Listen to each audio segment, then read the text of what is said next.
We have Jeff Neiman and Jason Petrusich presenting today. Jeff is Medowit's CEO, and he leads our top-notch team of healthcare professionals to help maximize performance and accelerate growth for hospitals, health systems, and provider groups. Before he joined Medowit, he was the Chief Operating Officer for Navigant Symmetrics, a revenue cycle management company that served over 200 hospitals. He's also held leadership positions at Conifer Health, Humana, and HCA, and he has his BA in economics from Ballerine University in Louisville, Kentucky, where he graduated magna cum laude. Additionally, Jason is Medowit's Vice President of Artificial Intelligence. He drives our revenue cycle solutions powered by AI that support healthcare providers' operational, clinical, and financial health. He brings over 25 years of RCM experience, revenue cycle process design, efficiency, and resource optimization. Before joining Medowit, he served as the National Vice President of Revenue Cycle for Prospect Medical Holdings, Vice President of Operations for Navigant Symmetrics, and Senior Director of Operations Planning for Conifer Health Solutions. He earned his MBA from Pepperdine University. I'm going to go ahead and turn it over to Jeff, and we'll get started. Thank you, Carla, and thanks to everybody for joining us and taking time out of your busy schedule today. Hopefully, in the next hour or so, we will take you on a journey kind of learning what we've learned to this point on artificial intelligence. Certainly feel free as we go along to enter your questions in the chat box. So you don't forget them by the time we get to the end of the presentation. We'll either try to field them as we go through or certainly go through any questions at the end, and as well have an opportunity for Q&A either through the chat box or just live questions at the end of the presentation. So I'm going to start with just a quick overview of Medowit if you're not familiar with us.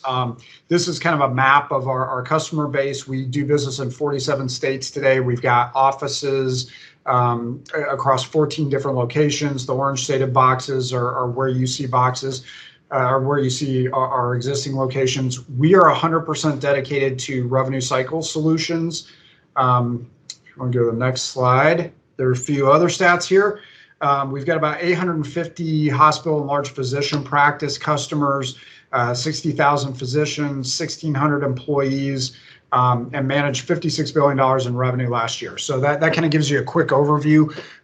From a company culture standpoint, we tend to be very focused on communicating with and listening to our customers and really making sure that we understand their challenges, their interests, and that we're partnering with them to help them solve real world problems.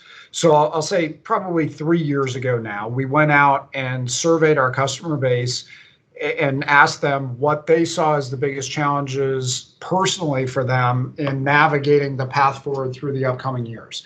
And there were really two themes that consistently came out of those conversations. One of the themes was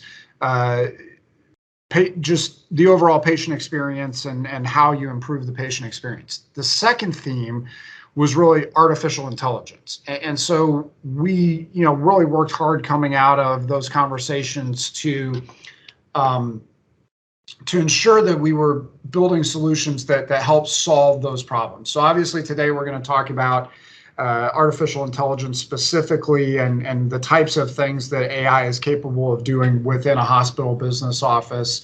It's come a long way in a very short period of time. And, I would have probably been excited today if we're doing 1/10 of the things that AI is capable of doing in the revenue cycle. But it's amazing just over a period of a couple of years how far we've come. I think the other thing that's kind of accelerating the focus here of artificial intelligence has been COVID over the last couple of years, candidly. So we're seeing today in conversations with customers two real themes that consistently come out, right? One is most of the workforces with the folks that we talk to have shifted remote in some extent or degree, right? So some people are 100% remote, others are, 0%, and some are a hybrid, but more and more people are becoming challenged to offer remote work if they don't already do that. And there's all kinds of challenges that come with that we didn't have to worry about 2-3 years ago, from managing productivity to the right technology connectivity and the right applications. Just a lot of challenges, and in some ways it's good, right? It probably opens you up to being able to recruit people from a much broader, geographical base. But at the same time, we've all seen just the unique challenges of trying to manage in that environment. The other thing that we're consistently hearing is a focus on outsourcing and a shift to outsourcing. So as resources are becoming harder and harder to find, I mean, with the pandemic, many people took themselves out of the workforce. In several instances, they're not coming back. People are dropping out due to vaccination mandates. There's all kinds of things that we're seeing. But almost everybody that we've talked to over the last 2-3 months is feeling a big staffing crunch. They can't hire enough people. They can't retain people. Just keeping a full workforce to work your revenue cycle has been a challenge. So what we're hoping to convey today certainly is that artificial intelligence can help you solve both of these problems. AI capabilities and automation can really drive the high volume, simpler tasks and get them accomplished without human intervention. Puts you in a place certainly where, you don't have to worry quite as much about managing a remote workforce. May prevent you from having to outsource in some circumstances, or outsource more intelligently or more complex work if you do have to outsource things. Again, there's a variety of options here, but certainly having artificial intelligence capabilities and tools in your toolbox is one of the things you can draw on, is going to make you a much more flexible, much more effective organization. So with that brief introduction, I'm going to turn it over to Jason Petrusich. Jason is, as you learned in the introduction, our head of artificial intelligence and the brain trust behind kind of our journey over the last couple of years through the AI landscape. Thank you, Jeff. Appreciate everybody joining us today.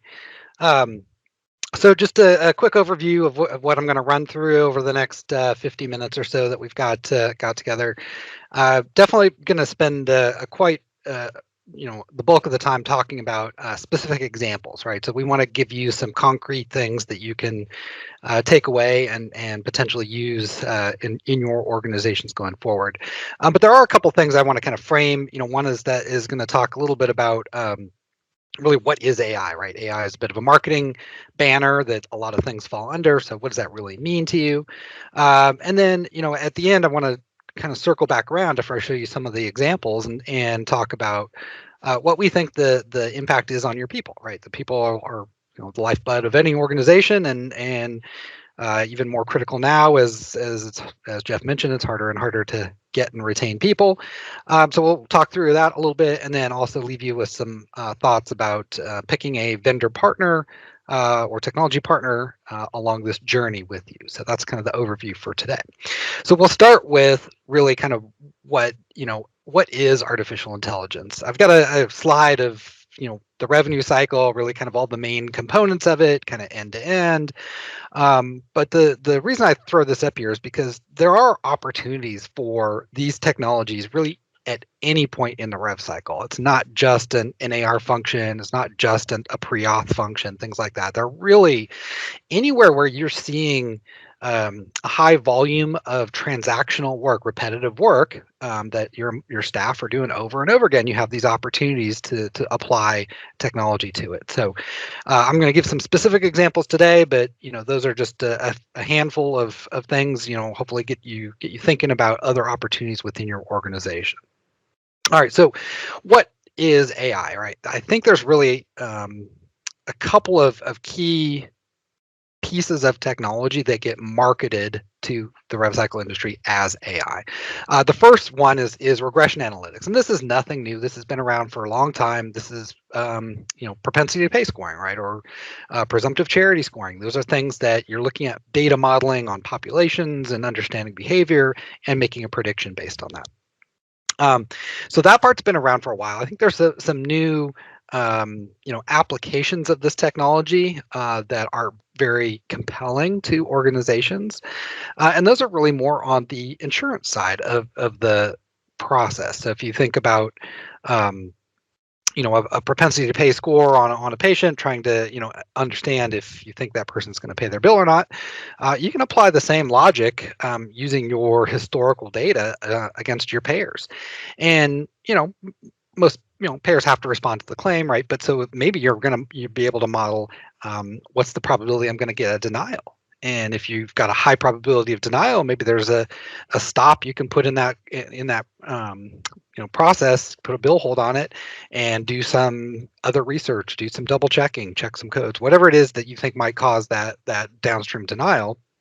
A tool like a regression analytics tool can actually help you prevent some of those denials. Another way that gets applied is understanding timing.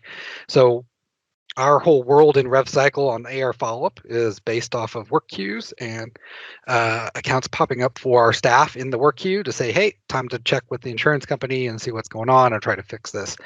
And kind of in the classical rev cycle world, people would follow up every 14 days or whatever you have your cycle set to.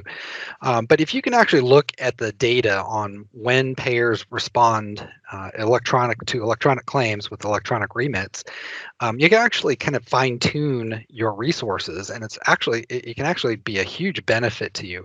If you think about, pick a payer, Blue Cross and ED claims. Maybe they pay their ED claims, your Blue Cross pays their ED claims on 18 days after receiving it electronically on average. You look at the data over time and it tells you that's the average.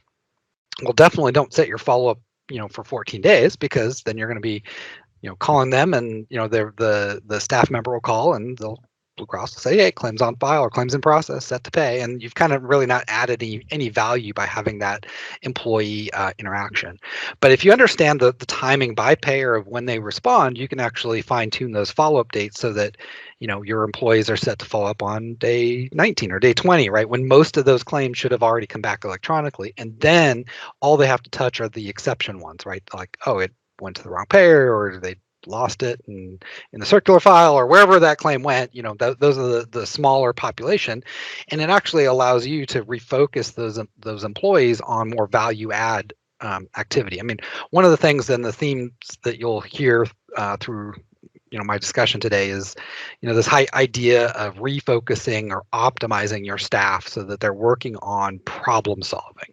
If you pay your employee to do data entry, that's not really getting a lot of value out of the skill and experience that employee brings to your organization. So those are the opportunities that we're looking for, is just to try to shift those tasks away and move them, and let the employees focus on those real things that are actually going to drive revenue or AR reduction or patient satisfaction, or whatever that process is that you're looking at.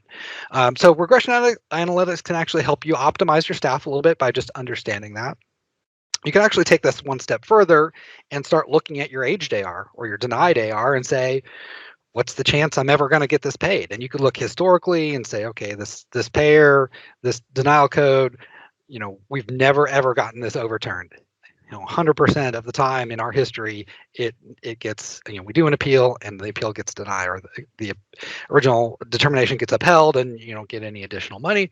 And so, you could apply that as a mechanism to write off AR that's denied or aged. So there's just no opportunity based on our experience that we're ever going to collect this. So why spend the resources on doing it? Now, I know that's a little bit uncomfortable for some rev cycle leaders, just to say, hey, I'm going to write this denial off and not fight it, because everybody, rightfully believes that they're entitled to what they build, and they want to actually kind of fight for that and get their money. So if that makes you a little uncomfortable to think about it as a write-off, just think about it as a work queue prioritization.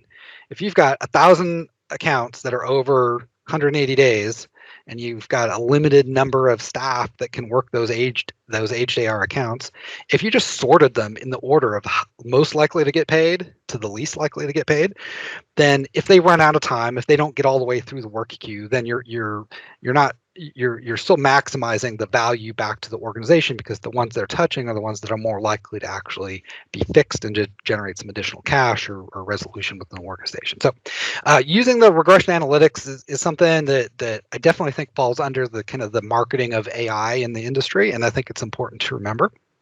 Where we're going to spend most of the time talking today is on kind of the next two bullets on the screen, which is robotic process automation combined with supervised machine learning. So, we've had scripting everybody who's been on a mainframe patient accounting system at some point in their career has had scripts and things that just to kind of crank through accounts and post adjustments or move stuff around or do whatever it needs to do. So that part is nothing new, but the new generation of tools that are available for process automation really allow you to capture across multiple applications, any application, and interact with email or Excel or websites with payers, your patient accounting system over Citrix, all of those different things. So the ability to capture what an employee does using multiple applications at their desk has really exploded over the last couple of years, and there's a great opportunity here. Now we tie in kind of machine learning to this, which is our supervised machine learning, which is the idea that through iteration and having an employee who is an expert kind of train the automation, they're giving it that positive and negative reinforcement. They're saying, oh, you do this in this situation. Oh, no, don't do that. And it's learning as it goes through example after example after example. And the more examples that you feed through there, and the more feedback you give to that process from that subject matter expert, the more accurate those decisions are going to be, right? It's going to recommend the right action more often the more times you run it through that. So when you combine those two things, the idea of kind of teaching a machine the right way to do the work with the ability for automation across any application in your business office, it really opens some doors to capture a lot of value. And those are some of the examples I'll talk about in a few minutes. I call out here the idea of unsupervised machine learning just for perspective. This is what you would think of as like science fiction, where you watch a movie of AI robots and stuff. And this is just kind of like an unleashed black box machine just doing whatever it wants to do.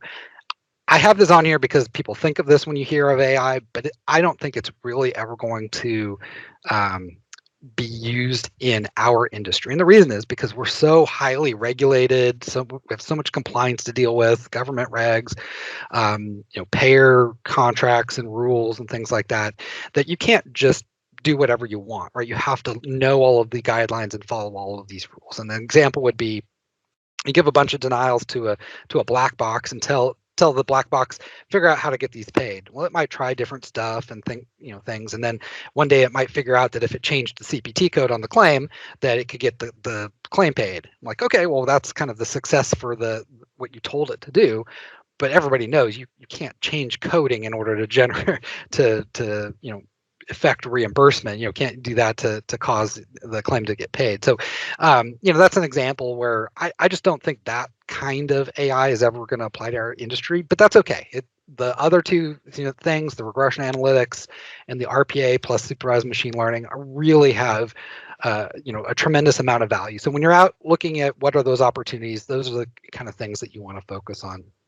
The last comment I make on this is anything you do with automation, you want to have trust and transparency. So you want to have audit trails, notes. You want to know exactly what it's doing. You don't ever want to be in the position of looking back 6 months later on things that happened and say, well, what the heck happened? Why did the bot write off all these accounts? There's no documentation, there's no notes, it just wrote off a bunch of accounts. So that's what you don't want to have happen. So as you think about this, just make sure that whatever you're doing meets that level of comfort that you would have as a rev cycle leader to say, if I had an employee doing this task, I would ask them to do documentation and whatever QA process you've got on those. Just make sure that you've got that plan in place to ensure that you're trusting kind of the automation that's in that you're bringing into the organization. All right, so let's talk about some ideas here. Obviously, there's a huge benefit to productivity, right? So we can use AI and the AI tools to generate more productivity on activity, any work queue, any work list, any list of accounts, any open AR, orders, schedules, anything that you receive this volume of inbound work, you can actually apply these technologies to that. And obviously that productivity has value, right? If you don't have to pay an employee to do it, and you're using automation, the automation is going to be much cheaper. So I think this is a huge benefit to us. Even before COVID, the industry has had this challenge with staffing. Back in my days running PFS operations, I was always figuring out how do I try to get more bodies into a work queue, like how do I get more things done, because the work is just backing up everywhere. So I think this is a great tool, and hope you guys are as excited about it as I am. All right, so we'll talk about some examples. And again, just these are things to kind of get you thinking, get your brain working on what you can and can't do. So the first one I'll talk about is record requests. So I've seen really over the last year to year and a half or so a big increase in commercial payers asking for medrecs on small dollar outpatient claims. Radiology, service, labs, minor office procedures, that kind of stuff. So I think it's one of those tools that they've used to kind of slow down the claim payment process. Like, oh, let's ask for records, and maybe the provider won't respond, and we won't have to pay this claim. So there's been a big uptick in this in terms of volume. And so we've actually seen automation now where you can receive that request in from the payer, whether you get a 277 claim status in your system, or whether you're going out to a payer and logging into their portal for claim status and see that it needs records. And automation can actually identify that and match it up with the appropriate record, right? So they can go into the EHR and it can pull the radiology report if it's a radiology visit and requesting records, log into the payer portal and upload it into the payer portal, or e-fax it to the payer if they don't have a portal for this, and then do all the documentation, of for the action that was taken, and in the notes into the patient accounting system, so that anybody who's following up on this later will have that transparency as to what happened. So it's actually a really neat process to see this working. And when you think about something like this, this is where a good example of the 80-20 rule comes into play.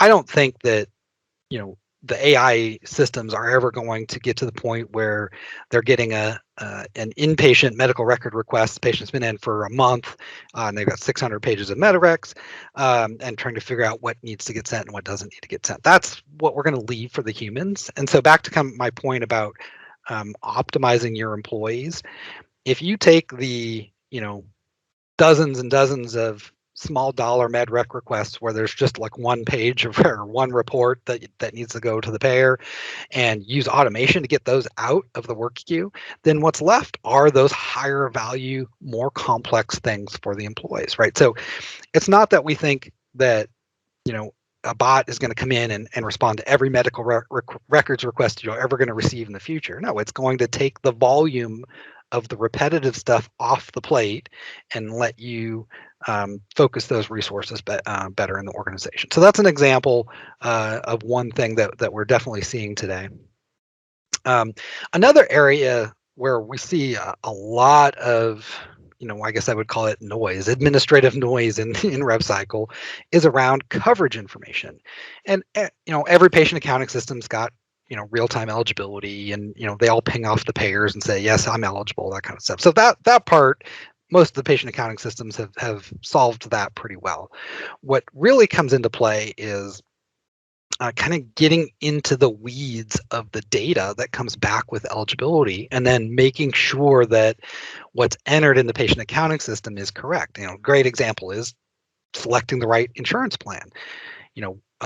We've got a lot of managed Medicare payers out there. If somebody comes in with Medicare and a patient registration person runs Medicare through the eligibility RTE and it comes back, it's going to say Medicare is eligible, but you're not supposed to bill Medicare. You're supposed to bill Humana or whoever, whatever plan that patient has. So this is an example of where you can actually use the automation to kind of get into the weeds of that data that comes back and start parsing through it and trying to understand, what is the right insurance plan, and if it needs to be updated, make that update in the patient accounting system. So plan selection is one. We see other issues with just data entry type stuff where you're able to kind of scrub the data that a registrar, patient registration person has entered into the system. If they transposed a digit, you can kind of catch that and fix it before that claim goes out. If they mixed up a date of birth or something like that.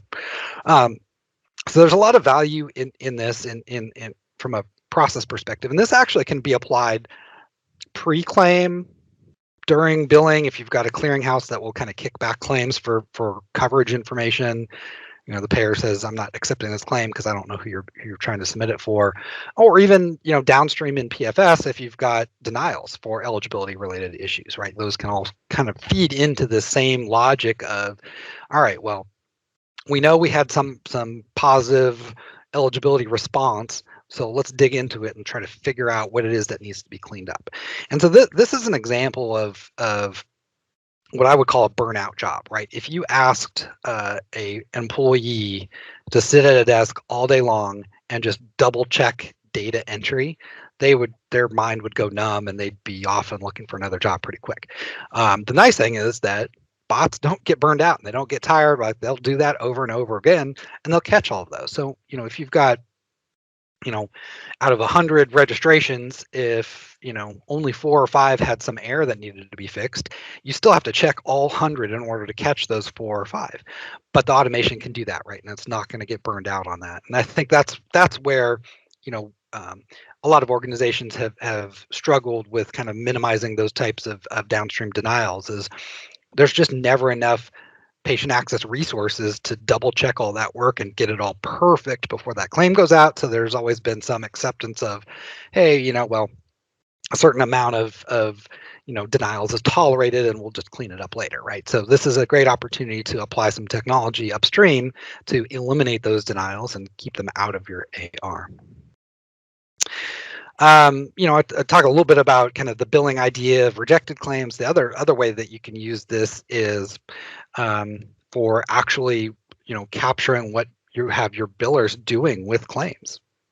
So we've seen, an example with an organization that, like everybody, switched to telemedicine last year because of COVID, and got just completely buried in editing claims because their editor didn't have all of the rules and structure in place to deal with what the payers wanted. And it was a little bit, Wild West last year with payers wanting different modifiers or places of service or things like that, added or changed on the claims. So it wasn't really black and white.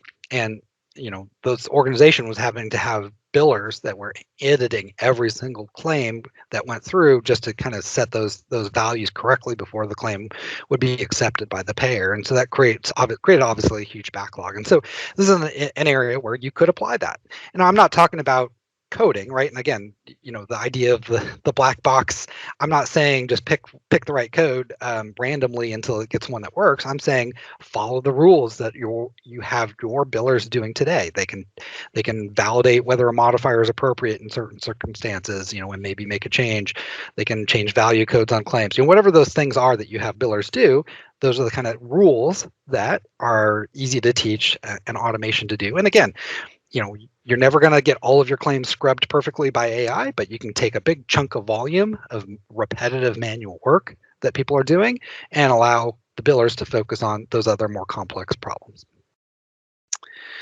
So think about keeping your AR clean. One of the things that can consume a lot of resources in an organization is just dealing with kind of adjustments to clean things up. Most systems are going to, do a reasonably good job of, the primary contractual, whether you've got a contract management system or whether, you're kind of netting from the EOB, they're pretty good at handling kind of what happens with that primary payer. But most of the patient accounting systems, even the current generation ones of, Epic and Cerner, really don't handle a secondary contractual very well. because there's some complexity there, right? There's some validation that needs to happen. So you got to check that primary, remit. Was there a line item denial? Or was it kind of a clean copay and deductible that went over to the secondary?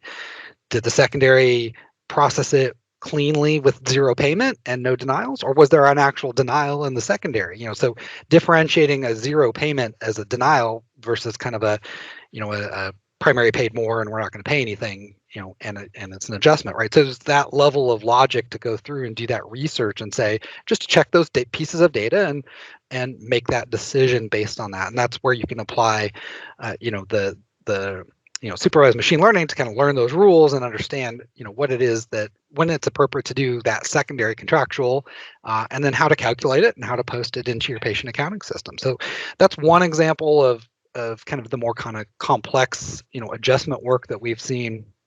Another example would be, small dollar, like write-offs, small dollar lab write-offs. So example would be, billing, 8 labs on one claim, and 1 out of the 8 lines got denied for CO50 medneck, right? So, but it's a $30 charge, and the hospital says, hey, we're not really going to pursue these. We're just going to clear it off the AR. Well, somebody needs to go in and do the work, and maybe you want to net that line item down with the contractual adjustment first, and then post another adjustment for the expected reimbursement off to your small dollar write-off code, whatever that is, and work through that. And again, it's not rocket science. It's just busy work, right? It's multiple steps, data, understanding kind of the context of what's happening, capturing that data, taking that action, completing it, moving it out of the queue, right? So something that our employees have done for years and years, but it's one of those things that just kind of burns up their time, right? So we'd rather have somebody writing an appeal to a payer trying to get a claim overturned or a denial overturned than to have them spending half their day doing adjustments just to keep your AR under control. So again, another example of where I think you can really apply that combination of robotic process automation and supervised machine learning to generate a ton of value in your organization. You can, I mentioned denials a little bit. If you do have technical denials, things that kind of follow a certain logic of how you research and respond to those, you can teach the automation how to do that. So, I mentioned that kind of the eligibility denials. Another example is timely filing denials. When you think about timely filing, every once in a while you'll have legitimately have a charge that didn't get keyed for 6 months, that whatever extreme late charge, and it ends up being a write-off. But most of the time, if you're actually digging in and researching timely filing denials, there was some sort of claim that went out. Maybe a replacement claim or got sent without being marked as a corrected claim. Maybe the payer didn't link the ICNs together of the original claim and the new claim. There could be all sorts of different things that cause that, and there's a legitimate reason and like a legitimate documentation to go back to that payer to say, overturn your timely filing denial. This is the original claim. We did submit it on time, right? So that's the kind of like research that you can allow or you can teach an AI engine to do, and to know where to look for that information and know where to check those pieces of information, know where to find the ICN of the original claim and things like that, that you can then turn around and have it do that automated technical appeal, and then if a payer's got a portal to allow that, then you can log into the portal and kind of trigger that reconsideration. Or if they just take them by fax, you can fax it over to that payer and get that done. So again, the idea here is to take the things that are repetitive and time consuming for staff and see if you can offload those to automation. So any type of kind of a technical denial would fall into that bucket. And no-auth might be another example. If you've got an organization where you've got PB and HB, right? You've got the physician side of the house and the hospital side of the house. Maybe one side had the auth and the other side didn't, so you could check the claim on the other side of the house and see if they've got that information. If you do have payers that accept retro auth, you didn't have one, you can start that process. There's all sorts of different ways that you can use that in terms of an opportunity for automation. So, so I mentioned the timely filing as an opportunity to send out an appeal letter or reconsideration form. Again, the automation can be taught to fill out any payer-specific form. So if your payers want everything on a certain PDF form, then you can absolutely do that and use that. All right, so those are some examples. Hopefully that is a good flavor for some of the things that you could do. Obviously, every organization is the same but different, right? So we all kind of have the same general structure of things that impact us in the organization, but we all have our own uniqueness, right? We all have our own quirks with relationships with payers and workflows that we've created in our own organizations and things like that. And so when you think about what can these tools do for you, I tell folks, hey, just take your work queue list and sort it by the work queue that has the most number of accounts in it, and look at that and say, okay, the top couple of work queues where all of my accounts are sitting, are there things in there that I can use automation for to kind of help that along and help through clear some of that volume? And I'm pretty confident that just about every organization out there is going to answer that question and say, yep, I could do this, I could do this, and I could do this. And those are all opportunities. Again, really the only thing, that AI isn't able to do yet is talk to our patients. I don't know that we ever really want that to happen, but so anything that doesn't require a phone call, you can capture that information and teach the automation how to do that. Okay, so I want to talk a little bit about people and what this impact is on our teams. The RPA industry, the robotic process automation industry, calls this term upskilling. The idea of taking your current population of employees and actually elevating them to do more sophisticated work. And so that's kind of the idea here, which is, we're not talking about AI as robots stealing people's jobs, right? This is not the idea. This is the concept of optimizing the work that we give to our employees so that they're more valuable and more effective in the way they spend their time throughout the day, right? So, yes, over time you might need fewer people to do the work, but if your organization is like every other organization in the country right now, we're never going to run out of work, right? There is always a work queue that's backlogged. There's always more work to do. You can take those people and just move them to other things and get more stuff done. And in aggregate, you're getting more productivity out of that. And so the important message I think here for your staff is, how valuable they are. We can't teach automation to do a job unless we have an expert in that job who can teach the automation how to do it, right? So maybe you've got your star collector, your star staff members who actually get asked to help kind of teach some automation how to do this and to do some of these tasks. And if you think about it, it's really like a force multiplier, right? So if you've got a person in your business office who's your go-to person, they know how to do everything, and you couldn't live without them. They're your superstar, and you have them teach some of what they know to some of this automation. Well, then maybe you've got 10 of those people, right? You're effectively multiplying how much that one person can do because they're spreading their knowledge using the technology to replicate that process and keep your organization running smoothly, right? So I think that the message is that the people are super important to this process. It's not about getting rid of their job. It's about changing what they do and being more efficient so that the organization can be healthier.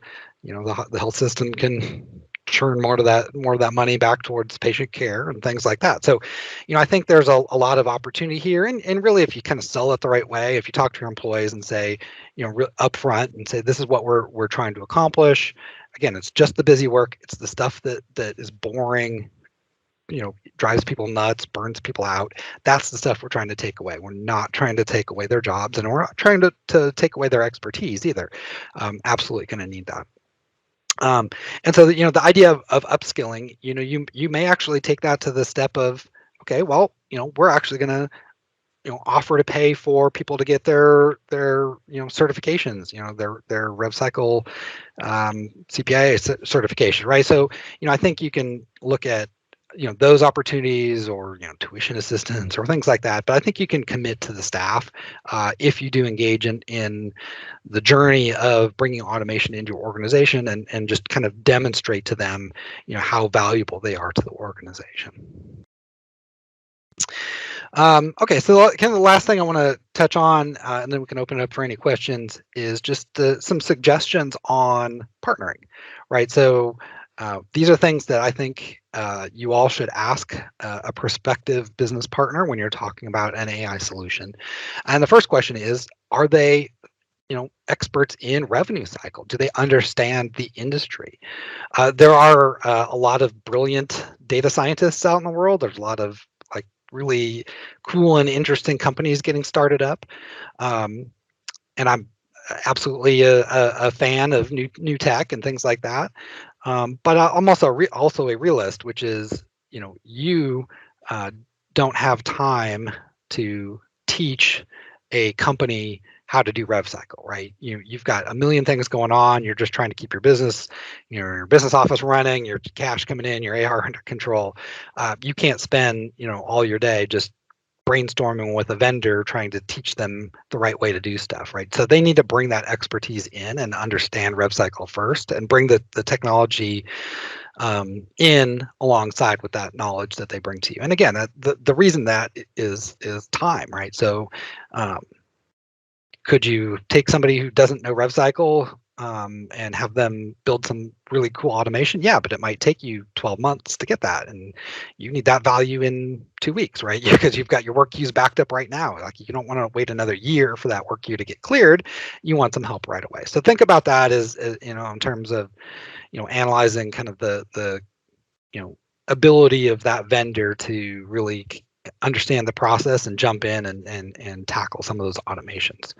The second bullet on here is related to that. I think is a little bit different in the sense that if the partner you're looking at has other service offerings other than the AI, what it gives them is really that depth of resources. So if you have a particular task you're asking the vendor to automate, and that vendor has a question about, what do I do in this scenario, or this is a pair that we don't usually interact with, and so we need to understand kind of what's different about this particular pair in terms of the process.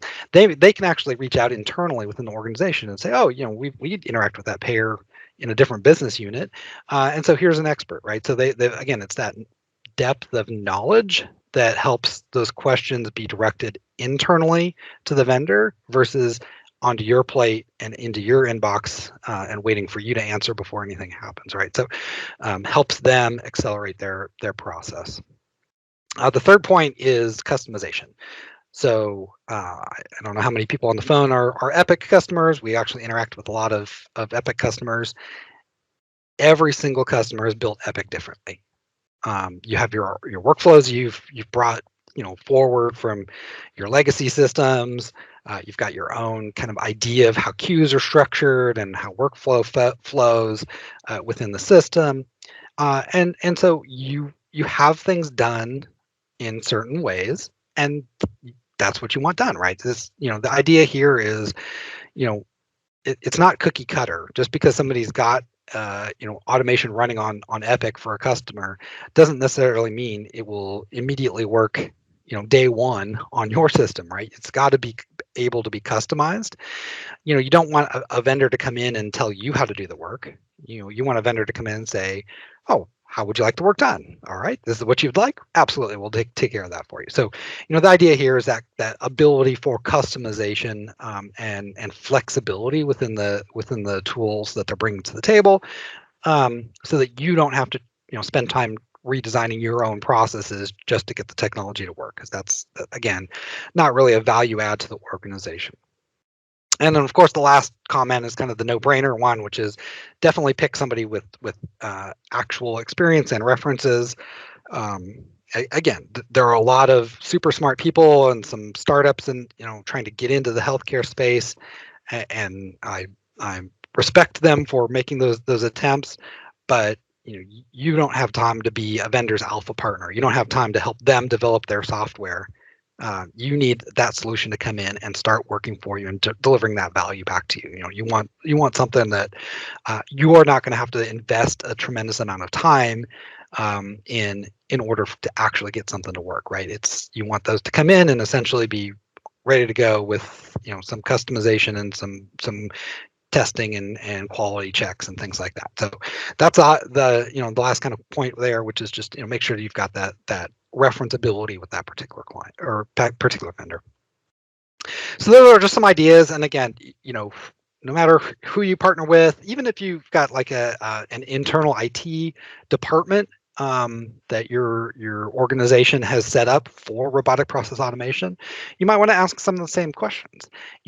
Again, you want to make sure that you have a path to get that value back quickly, right? It's an investment of time and an investment of resources, so you want it to be able to pay off relatively soon, reasonably soon, and not a year from now, because there's just too much work to get done.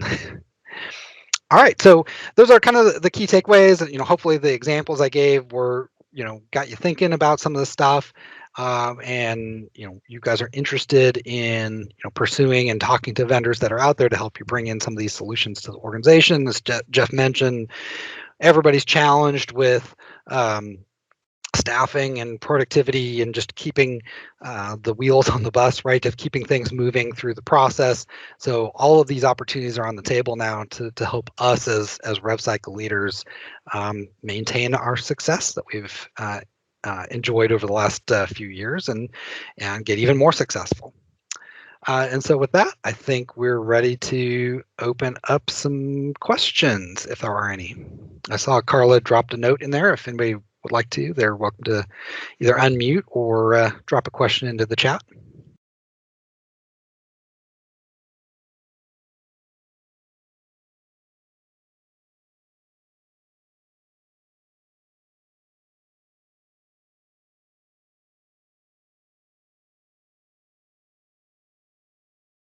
Wow, Jason, you were just that thorough. I answered every question everybody's ever had about AI.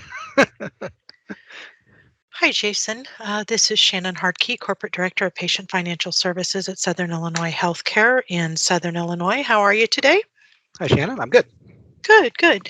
Can you help us as industry leaders understand in the AI solutions that MetaWet is proposing, as well as other vendors, how we work around the multi-factor authentication when some payers are even asking for personal cell phones to authenticate over a 3 or 4-digit phone number? And sometimes we see that in the form of a little checkbox, I am not a bot. Mm-hmm. Click all the sidewalk factors there, as well as we have many regulatory or government websites, entities that may or may not allow this type of technology that we were desperately needing in the industry due to the staffing crunch. Could you speak to that just a little bit for us to help us to understand? Yeah, absolutely. It's an interesting question. I actually have not gotten that question on doing these calls before, but when you think about the automation and the idea of the 80-20 rule and like the idea that we're really assisting the employees in their productivity, it really can be applied the same way to kind of how those automations are deployed. So there's a lot of variation and a lot of complexity in what we see, and for the most part, maybe some things that are like really kind of simple processes, they could really kind of run unattended, but for the most part, automations are actually running attended with supervision. And so we think about me as a AR collector. I've kicked off an automation to go solve a claim denial with a particular payer, and it's using my login to go get that information and do all the steps, and then it may pop up a QA screen and say, oh, I'm about to submit an appeal. Do you agree with this? Right. So there's actually this kind of idea of it's an attended automation where you're really giving like a power boost to the employee. And I think that's part of the answer to the question, right? So if you actually have an employee who is supervising this automation, they can answer those two-factor authentication questions or hit the button on their cell phone, when they kick off the automation in front of them. But it also goes beyond that, right? It's the value of having that subject matter expert that is kind of guiding and providing that feedback into the automation to make sure that it actually is doing the right things and doing what you want it to be doing within the organization. So that's really kind of the answer I have is that we focus more, at least at Meduit, on this idea of attended automation, which is kind of just the power boost for employees versus, complete robots running in the background that nobody ever sees, right? That's the distinction. Well, thank you, Jason and Jeff, for taking time this afternoon to share a little bit more about AI and its impact on the revenue cycle. Again, like Jason said, if you do have any questions after the fact, you will have contact information shared with you, and feel free to reach out to us. Thanks again for attending, and we look forward to maybe seeing you at some live events in 2022. Thanks, everyone. Thank you all. Have a great day.